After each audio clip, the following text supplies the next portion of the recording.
മിൽമ നെയ്യെപ്പറ്റിയുള്ള ചോദ്യമാണല്ലോ. അതിനകത്തിപ്പോൾ ഞങ്ങൾക്കൊന്നും തൽക്കാലം ചെയ്യാനില്ല. അത് vigilance and anti corruption bureau അന്വേഷിക്കുകയാണ്. കോടതി പറഞ്ഞതിനനുസരിച്ചിട്ട് ഇവിടെ അന്വേഷണത്തിലൊക്കെ ആൾ വരുന്നുണ്ടെന്ന് എനിക്ക് തോന്നുന്നു. പത്രത്തിൽ കണ്ടതനുസരിച്ചിട്ട് പിന്നെ FIR ഇടുകയാണ് ദേവസ്വം ബോർഡിൻ്റെ മുൻ പ്രസിഡൻറ്റിനും മെമ്പർക്കും എതിരായിട്ട്. എനിക്കതിനെപ്പറ്റി ഒന്നും പ്രതികരിക്കാനില്ല. പക്ഷേ ഒരു കാര്യം അതിൽ നിന്ന് ഞങ്ങൾ പഠിച്ച പാഠം, ഇത് ഇനി ആവർത്തിക്കാൻ പാടില്ല. ഇത്തരത്തിലുള്ള തീരുമാനങ്ങൾ എടുക്കാൻ പാടില്ല.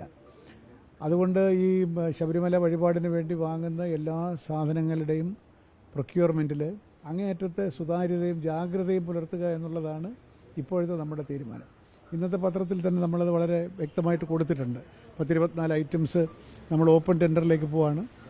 ഇന്നത്തെ ബോർഡ് ഈ ടെൻഡർ നടപടികൾ കുറച്ചും കൂടി സുതാര്യവും മത്സരാധിഷ്ഠിതവുമാക്കാനുള്ള ചില ഗൈഡ് ലൈൻസ് കൂടെ ഇന്ന് തീരുമാനിക്കും. പ്രത്യേകിച്ച് കുത്തക ലേലങ്ങളെ സംബന്ധിച്ച്. കുത്തക ലേലം ചെയ്തിട്ടില്ല, നമ്മളത് ചെയ്യാൻ പോകുന്നേ ഉള്ളൂ.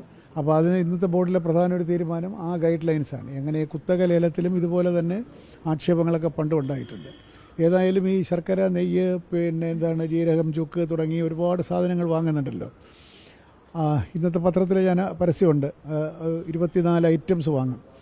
അത് ഏറ്റവും സുതാര്യമായിട്ട് വാങ്ങാനുള്ള എല്ലാ നടപടികളും, പ്രത്യേകിച്ച് ഇവിടെ ആളുകൾ വരരുത്, എല്ലാം ഓൺലൈനിലുള്ള എൻക്വയറിയെ പാടുള്ളൂ തുടങ്ങി ആ നടപടിക്രമങ്ങൾ, ഈ ടെൻഡറിൻ്റെ എല്ലാ നടപടിക്രമങ്ങളും പാലിച്ചുകൊണ്ട് ചില വേണ്ടാത്ത കീഴ്വഴക്കങ്ങൾ ഉണ്ടായിരുന്നെങ്കിൽ അതിനെയൊക്കെ കണ്ടെത്തി ഇല്ലായ്മ ചെയ്തുകൊണ്ട് ഞങ്ങൾ മുമ്പോട്ട് പോവുകയാണ്.